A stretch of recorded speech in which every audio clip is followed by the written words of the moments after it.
আসসালামু আলাইকুম সুপ্রশিক্ষার্থী, ষষ্ঠ শ্রেণী গণিত টিউটোরিয়ালে আপনাকে আবারও স্বাগতম। আমরা এই পর্বে আলোচনা করবো এখানে যে একক কাজটা দেওয়া আছে এখানে 82 পেজের, এইটা আমরা এখানে সলভ করবো এখানে। ওকে, তো এই কাজটা করার আগে আমাদের এখানে আগের যে টিউটোরিয়ালটা ছিল এখানে এটা একটু দেখে নেবেন আপনারা এখানে, কারণ আমরা এখানে একটা জাদুর মাঠ বিষয়ে শিশির এবং রবিনের মধ্যে একটা হিস্টোরি বলছিলাম এখানে, তাই না?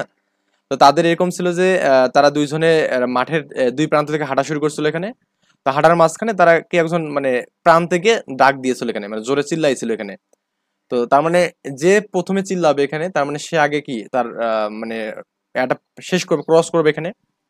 তো তার মানে যে আগে জোরে চিল্লাবে এখানে অপরকে থামাতে বলবে, তার মানে কি সে কম দূরত্ব অতিক্রম করবে এখানে। ওকে, মানে যে আগে মাথা পাবে এখানে, মানে ব্যাপারটা এরকম যে ধরুন মোটামুটি এরকম আর কি। ধরুন আমাদের এখানে এরকম একটা রাস্তা আছে এখানে, তো এই দিক দিয়ে আমাদের মনে করুন রবিন গেছে এখানে, রবিন, আর এইদিকে আমাদের শিশির গেছে এখানে। ওকে, তা বুঝতে পারছেন আমাদের এই রবিন যদি মানে শিশির এই রাস্তা দিয়ে চলে যায়, তার মানে কি শিশির এখানে গিয়ে প্রান্ত পাবে এখানে, তার মানে এখানে গিয়ে সে চিল্লাবে। চিল্লানোর ফলে রবিন মোটামুটি এই জায়গাতে যাবে, তার মানে শিশির কিন্তু সে কি রাস্তাটা পূর্ণাঙ্গ ক্লিয়ার করছে এখানে, মানে পূর্ণাঙ্গ শেষ শেষ করছে আর কি এখানে। কিন্তু রবিন কিন্তু করতে পারেনি। তার মানে একটা বিষয় বুঝতেছি যে আমাদের এখানে যার দূরত্ব কম এখানে সে সম্পূর্ণ রাস্তা শেষ করবে এখানে, যার দূরত্ব কম সে করবে কি সম্পূর্ণ রাস্তা এখানে শেষ করবে। ওকে, তো এখানে আমাদের দেওয়া আছে এখানে দেখুন নিচের ছকটা পূরণ করার কথা বলছে, বাদ দেওয়া আছে। রবিন যেদিকে হাঁটছিল সেদিকে দূরত্ব দেওয়া আছে কিলোমিটারে, শিশির যেদিকে হাঁটছিল সেই দূরত্ব কিলোমিটার দেওয়া আছে, এবং কে সম্পূর্ণ দূরত্ব অতিক্রম করেছে এবং কেন এটা আমাদের যুক্তি দিয়েছে এখানে। কিছু আমাদের নমুনা অ্যান্সার দিয়েছে। রবিবারের কথা বলছে, দেখুন আমাদের রবিন গেছে কি 1/2 দূরত্ব গেছে, আর এখানে কি শিশির গেছে কি তার যেহেতু বিপরীত হবে এখানে, তার মানে কি একজন আরেকজনের বিপরীত হলে কি এটা উল্টে যায় না, ভাগটা মানে লবটা হরে যায়, হরটা লবে যাবে এখানে। তো দুইয়ের নিচে কিছু নেই মানে এক আছে, তো এক দেওয়া যে কথা না দেওয়া একই কথা এখানে। তার মানে একটা এখানে হাফ আর একটা কত এখানে দুই।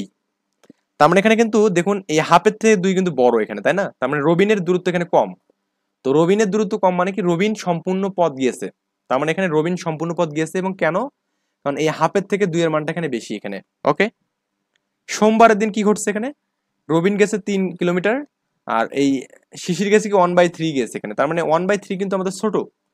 তার মানে শিশির কি করছে সম্পূর্ণ দূরত্ব করছে, কারণ কি 1/3 থেকে 3-এর মানটা এখানে বড় হবে এখানে। মঙ্গলবারে কি ঘটছে এখানে? এখানে 1/4 আছে এখানে, তাহলে আমাদের অবশ্যই এখানে কি শিশির কিভাবে 4 পাবে এখানে।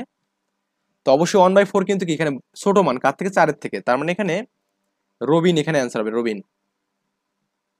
এবং কেন হবে এখানে? কারণ হচ্ছে আপনার এই 4-এর থেকে 4-এর মানটা বড়, 1/4, মানে 4-এর মানটা 1/4-এর থেকে বড় এখানে হবে। ওকে, বুধবারে কি ঘটছে এখানে? এখানে আমাদের রবিন হচ্ছে 1/10,000 আছে এখানে, তাহলে আমাদের এখানে শিশির কত হবে? এখানে 10,000 হবে এখানে।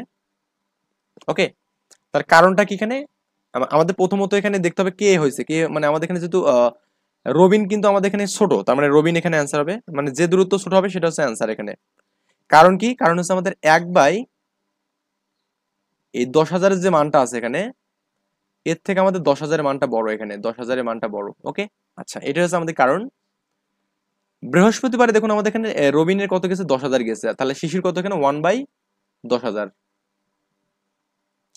তার মানে এখানে অ্যান্সার কি হবে? এটা শিশির হবে এখানে, শিশির। কারণ কি? কারণ হচ্ছে আমাদের এখানে এই এখানে রবিন এবং শিশিরের বিষয়গুলো যদি আলোকপাত করা হয়, তাহলে আমাদের এখানে এর মানটা এখানে কত আছে? 10,000 না এখানে? রবিনের মানটা 10,000, এটা বড় কার থেকে? এখানে 1/10,000-এর থেকে এখানে। ওকে, শিশিরের থেকে বড় এখানে।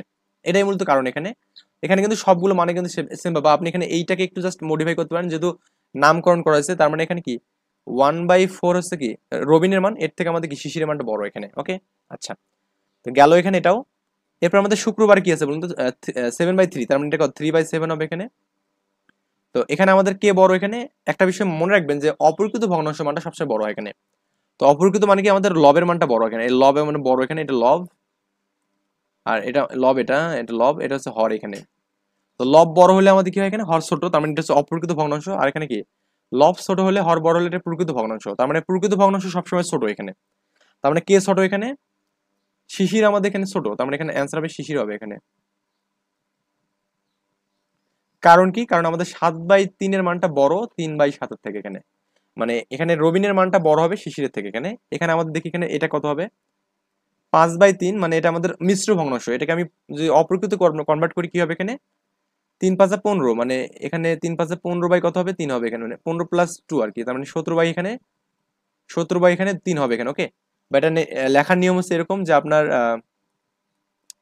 এই 3 এবং 5-এর গুণ করা লাগে এখানে, 3 গুণন 5 করা লাগে এখানে, এবং এর সাথে যোগ করা লাগে 2 করা লাগে, এবং বাই কত এখানে 3।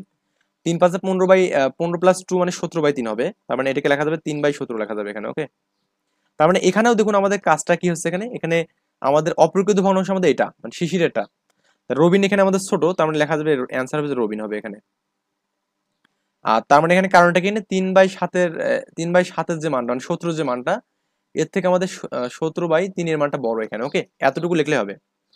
এবার ভেবে দেখো তো, জাদুর মাঠের দৈর্ঘ্য অনেক বড় হলে প্রস্থ কেমন হবে এখানে। তো যেহেতু আমাদের দৈর্ঘ্যটা অনেক বড় হচ্ছে, তার মানে প্রস্থটা অনেক ছোট হবে এখানে, কি হবে এখানে অনেক ছোট হবে, লিখবো যে আমাদের প্রস্থ অনেক ছোট হবে, অনেক ছোট হবে এখানে, ওকে। এই প্রস্থ অনেক কি হবে, ছোট হবে এখানে, কারণ জাদুর মাঠের ক্ষেত্রে ক্ষেত্রফল কিন্তু আমাদের স্থির, ক্ষেত্রফল কি এখানে স্থির। তার মানে আমাদের দৈর্ঘ্যটা যত বেশি বাড়বে, প্রস্থটা কি তত বেশি কি হবে, কমবে এখানে, ওকে। আবার বলছে প্রস্থ অনেক ছোট হলে, হয়ে শূন্যের কাছাকাছি হলে দৈর্ঘ্যের মানটা কেমন হবে এখানে। তাহলে আমাদের দৈর্ঘ্যের মানটা কি হবে এখানে, অনেক অনেক বড় হবে এখানে, অনেক বড় হবে এখানে, ওকে। তার মানে দৈর্ঘ্যের মানটা বড় হলে প্রস্থ ছোট হবে, প্রস্থের মান ছোট হলে দৈর্ঘ্য বড় হবে এখানে। আবার দৈর্ঘ্য প্রস্থ যদি সমান হয় তাহলে কি হবে এখানে, বড় ক্ষেত্র হবে এখানে, কি হবে বড় ক্ষেত্র হবে এখানে, ওকে। তো এইভাবে অ্যান্সার গুলো দিলে হবে। আমরা নেক্সট টিউটোরিয়ালে করবো কি, ভগ্নাংশের ভাগ নিয়ে কাজ করবো এখানে ইনশাল্লাহ। এই